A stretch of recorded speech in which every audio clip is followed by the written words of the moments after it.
আমি আমার কথা শুনবার জন্য, আমার বিশ্লেষণ শুনবার জন্য, আপনার সেটা পছন্দ হোক কিংবা না হোক, আমি বলছি আপনি শুনতে পারেন, মিলিয়ে দেখতে পারেন, সব মিলবে এমন কোনো কথা নয়।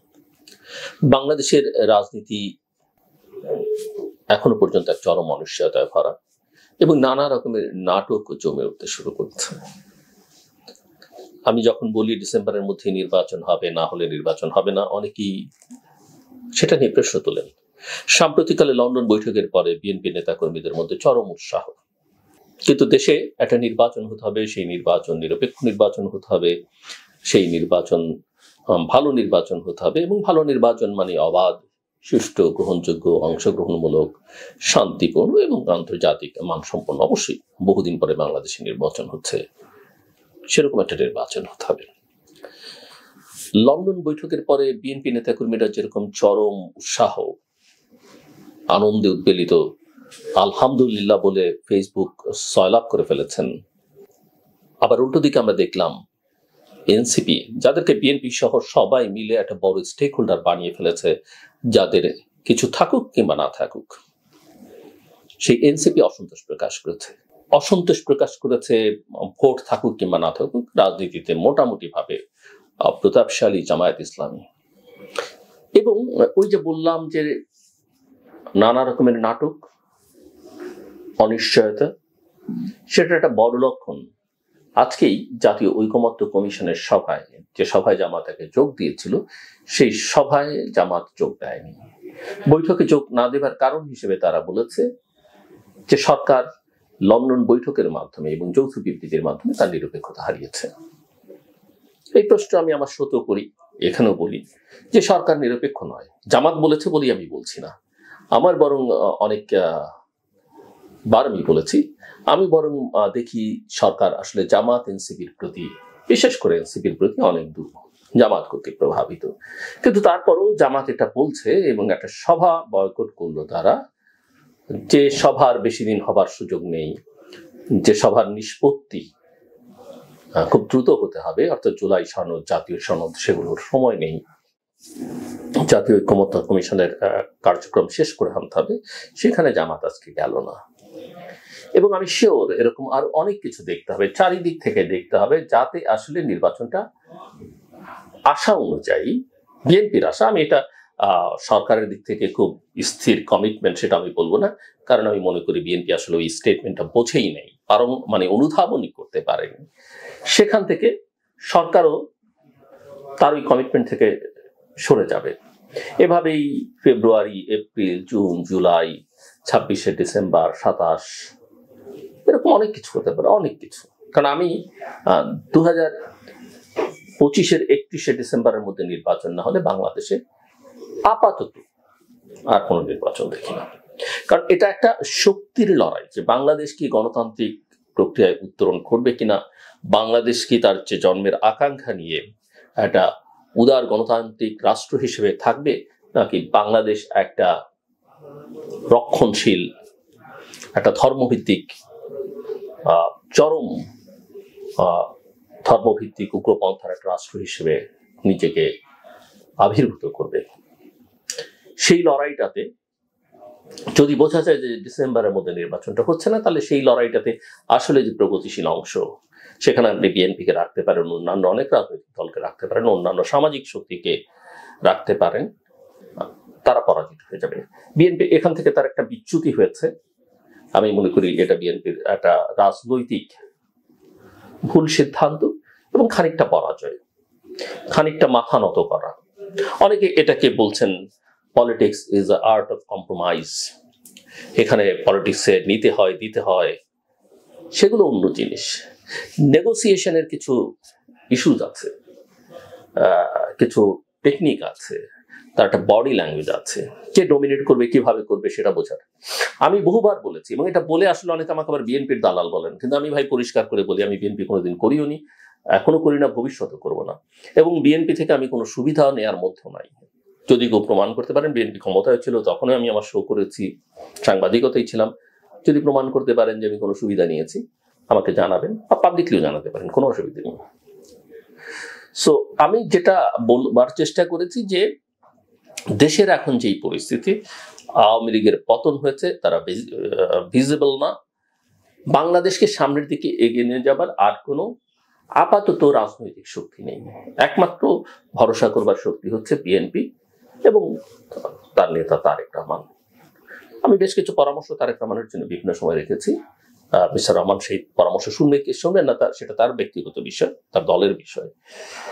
কিন্তু এর মানে এই না যে আমি আপনাকে গ্যারান্টি দিচ্ছি যে বিএনপি ক্ষমতায় গেলে খুব ভালো করবে। বাংলাদেশের যে রাজনৈতিক অর্থনৈতিক বাস্তবতা, আওয়ামী লীগ যেখানে শেষ করে রেখে গেছে এবং যেখানে 10 মাসে বর্তমান সরকার সেখান থেকে উন্নতি তো করতেই পারেনি, বরং অনেকখানি অবনতি ঘটেছে, সেখানে এই দেশ পরিচালনা করে বিএনপির জন্য অনেক কঠিন হবে। তারপরে বিএনপির তো অতীত আছে, তাদেরকে আমরা চিনি, 10 মাসে কি করেছে, আগে কি করেছে, সেখান থেকে কতখানি তারা ঘুরে দাঁড়াতে পারবেন।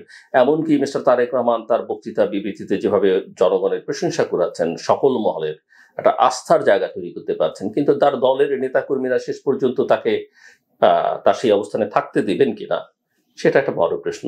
অন্তত আমার সেই বিশ্বাসে খানিকটা নয়, বেশ খানিকটা চির ধরেছে এই লন্ডন বৈঠকের মধ্য দিয়ে। আমি বিশ্বাস করি যে তিনি আসলে এমনটা চাননি, কারণ কদিন আগে তার বক্তৃতা যদি দেখেন, বডি ল্যাঙ্গুয়েজ যদি দেখেন, তার সঙ্গে এটা আসলে মেলে না। কিন্তু আমি এটা বুঝি, আমার আগের এক ভিডিওতে আমি বলেছি যে তিনি কোনো না কোনোভাবে কারো না কারো দ্বারা প্রভাবিত হয়েছেন, তাকে প্রভাবিত করা হয়েছে। যাই হোক, যেটা বলছিলাম, এনসিপি পরিস্থিতিকে ঘোলাটে করবে, জামাত ঘোলাটে করবে, বিএনপি ট্র্যাপে পা দিয়েছে, আওয়ামী লীগে মুখিয়ে আছে, তারও সার্ভাইভালের ইস্যু। আওয়ামী লীগকে আপনি ইগনোর করতে পারেন, ইগনোর করবার কোনো সুযোগ নেই। অন্যান্য রাজনৈতিক দলগুলো একবার এদিক আরেকবার ওদিক করছে। গণ অধিকার পরিষদ সামনে এক সময় তো খুব শক্ত কথাবার্তা তারা কন্টিনিউয়াসলি ধারাবাহিকভাবে বলেছে, বিএনপির সঙ্গে সখ্যতায় তারা ধারাবাহিকতা বজায় রেখেছে। কিন্তু নুরুল হক নূর তার এলাকায় গিয়ে যেভাবে ঝামেলার মধ্যে পড়েছেন, তাতে বিএনপির সঙ্গে সখ্যতার প্রশ্নটি নিয়ে তিনি প্রশ্ন তুলেছেন। এর বাইরে আমি অনেক সময় বলেছিলাম যে এই সরকারে যারা আছেন এবং সরকারের সমর্থক গোষ্ঠী যারা, এনসিপি সহ অন্যান্য, যে প্রত্যেকের আমলনামা, এমন একটা সময় আমরা বাস করি, প্রত্যেকের আমলনামা কিন্তু লেখা হচ্ছে, প্রকাশিত হোক কিংবা না হোক। আমি জানি যে দেশের একজন গুরুত্বপূর্ণ ব্যক্তি যিনি মনে করেন যে কারো গোপন জিনিস প্রকাশ করতে নেই তার ধর্মীয় বিশ্বাস থেকে, কারণ তাহলে তাদের গোপনীয়তা, মানে আমি যদি অন্যের গোপনীয়তা নষ্ট করি তাহলে আল্লাহ তাআলাও আমার গোপনীয়তা নষ্ট করবেন, সেই বিশ্বাস থেকে এগুলোতে তিনি উৎসাহ দেন না। কিন্তু বাস্তবতা হচ্ছে কখনো না কখনো সময়ে প্রয়োজনে অনেক কিছু বেরিয়ে যাবে। আমি কোনো অন্যায় করলে, অপরাধ করলে, এটা আমি বিশ্বাস করি অন্তত আমাদের এজেন্সিগুলোর কাছে তার রিপোর্ট নেই, এটা আমি বিশ্বাস করি না। তারা যথেষ্ট এফিশিয়েন্ট। হ্যাঁ, তারা অনেক সময় দুষ্ট কাজ করে, দুষ্ট প্রকৃতি বা নটি কাজ করে তারা, যেগুলো করা সমীচীন নয়, কিন্তু তাদের সক্ষমতা, তাদের প্রফেশনালিজম, তাদের যোগ্যতা নিয়ে আমার কোনো প্রশ্ন নেই। কাজেই কারটা কখন কিভাবে বের হয় সেটা বলা মুশকিল। এখন তো দেখেন এই যে এনসিপি নেতাদের, এমনকি উপদেষ্টাদেরও দুর্নীতি নিয়ে কথা হয়, বাংলাদেশ ব্যাংকের গভর্নরের প্রসঙ্গ করিডোরে আলোচনা হচ্ছে। এমনকি শুধু আর্থিক দুর্নীতি না, নৈতিক স্খলনের খবর, ভিডিও ভাইরালও কিন্তু হচ্ছে। কে করেছে আমি জানি না, কিভাবে হয়েছে জানি না, বাট এগুলো নিয়ে আমি আলোচনা করতে উৎসাহী নেই। আমি বলছি যে যতই মনে করেন না কেন উট পাখির মতো কেউ কিছু দেখে না, ব্যাপারটা এরকম নয়, অনেকেই অনেক কিছু দেখে। সো পরিস্থিতি অনেক জটিল হতে থাকবে সামনের দিনে। এই সরকার নিরপেক্ষতা ক্ষুণ্ণ করেছে, আজকে জামাত বলছে বলে নয়, আমি মনে করি জামাতের প্রতি তার পক্ষপাতিত্ব, এটাও একটা ড্রামা হতে পারে, কিন্তু এই সরকারকে আর নিরপেক্ষ বলা যায় না। এই সরকার নির্বাচন করতে সক্ষম সেটাও বলা যায় না। অস্থিরতা আছে নানা রকমের। এই যে বিএনপির ইশরাক হোসেন ঢাকা দক্ষিণের, তিনি যে ঢাকা দক্ষিণ সিটি কর্পোরেশনের উত্তাপ ছড়াচ্ছেন, সেটাও কিন্তু এক রকমের বার্তা। এগুলোর মধ্যে ইন বিটুইন দ্য লাইন্স অনেক কিছু আছে, সেগুলো বোঝার দরকার। এমনিতেই আমাদের আঞ্চলিক পরিস্থিতি খুব সুখকর নয়, ভারতের সঙ্গে আমাদের সম্পর্ক একেবারে তলানিতে নেই বললেই চলে। এখন মিয়ানমারের সঙ্গে চরম উত্তেজনা। এই মিয়ানমার পরিস্থিতি বাংলাদেশকে কোথায় নিয়ে যাবে আমরা কেউই জানি না। পৃথিবীর সকল প্লেয়াররা, তাবৎ প্লেয়াররা এখানে আমাদের দিকে তাদের চোখ আছে। ওদিকে ইসরায়েল ইরানের মধ্যকার যুদ্ধ, সেটা আমাদের জন্য একটা অর্থনৈতিকভাবে এর একটা প্রভাব আমাদের উপরেও পড়বে। পাকিস্তান ভারতের মধ্যে টেনশন, সবকিছু মিলিয়ে আমরা খুব একটা বড় ক্রস রোডের মধ্যে আছি। এখান থেকে কিভাবে বাংলাদেশে বেরোবে জানি না, কিন্তু এখান থেকে বেরোবার জন্যে ওই আমি তো অনেক ছোট মাপের মানুষ, কিন্তু এই বুদ্ধিজীবী দিয়ে উইথ ডিউ রেসপেক্ট বা কোনো আমলা দিয়ে with due respect, even military দিয়ে আসলে এর সমাধান এইভাবে হবে না। দেশটা চালাতে হবে রাজনীতিবিদদের। এখন যে কোনো রাজনীতিবিদকে আপনি দেশে বসিয়ে দিলে হবে ক্ষমতায়, আপনি তো বসাতে পারবেন না। তার জন্য নিয়ম নীতি আছে, বিশ্বজুড়ে তার জন্য একটা প্রথা আছে, সেটা হচ্ছে নির্বাচন। আমি মনে করি থ্যাঙ্কস গড যে বাংলাদেশ সেনাবাহিনীর প্রধান এবং অন্যান্য নৌবাহিনী, বিমান বাহিনী, আর্ম ফোর্সেস, তারা মোটামুটিভাবে ডিসেম্বরের মধ্যে নির্বাচন চায়। আমি বিশ্বাস করি যে বিএনপি চাইতো, সেখান থেকে তাদের বিচ্যুতি ঘটেছে। কেন ঘটেছে সেটা তারা ব্যাখ্যা করবেন। অনেক রাজনৈতিক দলই ডিসেম্বরের মধ্যে নির্বাচন চেয়েছে, প্রফেসর ইউনূস চাই বলুন না কেন। আমি ডিসেম্বর বলি না, তারও যত আগে নির্বাচন হয় ততই মঙ্গল। এবং আমি বিশ্বাস করি নির্বাচনের আওয়াজ যখন উঠবে, নির্বাচনের তারিখ যখন ঘোষণা হয়ে যাবে, সেটা 90 দিন 120 দিন ম্যাক্সিমাম, তখন সবকিছু অর্ডারে চলে আসবে।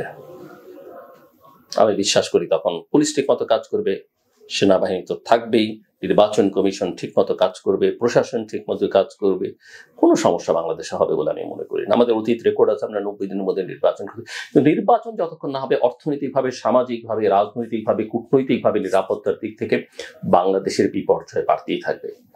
শুধুমাত্র একজন গ্লোবাল আইকন আমাদের আছেন, গ্রেট ম্যান আছেন, সেটা মনে করলে ভালো হবে না। তার প্রতি কোনো কোনো ক্ষেত্রে আমার রেসপেক্ট আছে, কোনো কোনো ক্ষেত্রে তার ভূমিকা নিয়ে আমি প্রশ্ন তুলেছি, but he is not a Superman, এবং সেটা তিনি ইতিমধ্যেই প্রমাণ করেছেন। সব কথার মূল কথা, আমি নির্বাচনের কোনো বিকল্প দেখি না। যত দ্রুত সম্ভব সবার বোধোদয় হোক, এবং তার মধ্য দিয়ে বাংলাদেশকে একটা সোজা পথে হাঁটবার ব্যবস্থা হোক। শেষ করবার আগে বলি, আমাদের সবারই জন্ম যেখানেই হোক না কেন, গ্রামের সঙ্গে, বাংলাদেশকে একসময় গ্রামীণ বাংলা বলা হতো, সো সেই গ্রামের সঙ্গে আমাদের সবারই কম বেশি যোগাযোগ আছে। বাংলাদেশে আজকে যে রেল যোগাযোগ, আজকে যে সড়ক যোগাযোগ, এটা আগে এত ছিল না। যোগাযোগটা নৌপথেই প্রধানত, সো যাতায়াতটা অনেকটা লঞ্চে, স্টিমারে হতো। সদরঘাট দিয়ে যাদের যাতায়াতের অভিজ্ঞতা আছে তারা এটা খুব ভালো জানেন। বা যে কোনো লঞ্চ স্টেশনে ফিরলে আপনি দেখবেন যে মানুষ হুড়োহুড়ি করে লঞ্চ থেকে নামবার চেষ্টা করে, কে কার উপর দিয়ে যাবে, এগুলো করতে গিয়ে অনেক সময় দুর্ঘটনা হয়েছে। এই বিষয়ে আমার কোনো বক্তব্য নেই, কিন্তু আমার বক্তব্যটা অন্য জায়গায়। সেটা হচ্ছে যে বিশেষ করে যারা বিমানে চলাচল করেন, দেশে বিদেশে যাতায়াত করেন ফ্লাইটে করে, তারা দেখবেন ঢাকা এয়ারপোর্টে যে কোনো বিমান নামলে আসলে, এবং নট অনলি ঢাকা এয়ারপোর্ট, যেই বিমানে বাংলাদেশিরা বেশি থাকেন প্যাসেঞ্জার, যে কোনো এয়ারপোর্টে গেলে, এয়ারপোর্টে জাস্ট ট্যাক্সি স্ট্যান্ডে যাবার আগেই, ল্যান্ড করার সঙ্গে সঙ্গে একটা হুড়োহুড়ি, সবাই সিট বেল্ট খুললে দাঁড়িয়ে যান, যদিও সিট বেল্ট বেঁধে রাখার সাইন সেখানে আছে। এবং আপনি জানেন এয়ারলাইন্স অনেক রকমের সাইন আছে, এগুলো আমাদের লোকজন ফলো করেন না। ফোনটা খোলার জন্য, ফোন বন্ধ রাখার জন্য তখনও সাইনটা আছে, কিন্তু ফোনটা অন করে দিচ্ছেন। এবং এই নিয়ম নীতিগুলোর নিশ্চয়ই কোনো কারণ আছে, বহু বছরের অভিজ্ঞতার ফলে এই নিয়মগুলো দেয়া হয়েছে, কিন্তু আমরা সেটা মানি না। আমাদের ওই লঞ্চের কালচারটা আকাশে ভ্রমণ করলেও যায়নি। এবং এটার ফল কি হয়েছে, দুর্ঘটনার কথা না বলি, আমাদের প্রতি একটা বিরূপ ধারণা ইন্টারন্যাশনাল এয়ারলাইন্স গুলোর আছে। সে কারণেই দেখবেন, আপনি এমিরেটস এর কথা বলেন, অনেক আন্তর্জাতিক মানের এয়ারলাইন্স এখন ঢাকা থেকে নাই। একসময় ব্রিটিশ এয়ারওয়েজ ছিল, এখন তারা এখান থেকে আর অন্যান্য দেশে তাদের যোগাযোগ নেই, এখানে ওই এয়ারক্রাফট আসে না। ইভেন কাতার এয়ারওয়েজ বলেন বা যে কোনো এয়ারলাইন্স বলেন, আপনি দেখবেন, আপনি যদি ধরেন যে কোনো দেশে যাচ্ছেন, এমিরেটস ব্যবহার করছেন বা কাতার এয়ারওয়েজ ব্যবহার করছেন, যে কোনো এয়ারলাইন্সই আপনি উদাহরণ দিতে পারেন। একই এয়ারলাইন্সে ঢাকা থেকে দুবাই বা ঢাকা থেকে দোহা বা দোহা থেকে ঢাকা, দুবাই থেকে ঢাকা, ওই এয়ারক্রাফটস এর ভেতরে এয়ারলাইন্সের সুযোগ সুবিধা বা ক্রুদের ব্যবহার যেরকম আপনি অন্য যে কোনো রুটে চলাচল করেন একেবারে ডিফারেন্ট। মানে আমাদেরকে ওই রেসপেক্টটা, আমাদের প্রতি ওই সৌজন্যতার, ওই ভালোবাসাটা তারা দেখায় না। এর কারণ হচ্ছে তারা দায়ী না, দায়ী হচ্ছে আমরা, আমাদেরকে ম্যানেজ করা খুব ডিফিকাল্ট। তো এখান থেকে যেন আমরা একটু বেরোবার চেষ্টা করি। আমার কথা শুনবার জন্য অসংখ্য ধন্যবাদ। আপনাদের সবার জন্য শুভকামনা।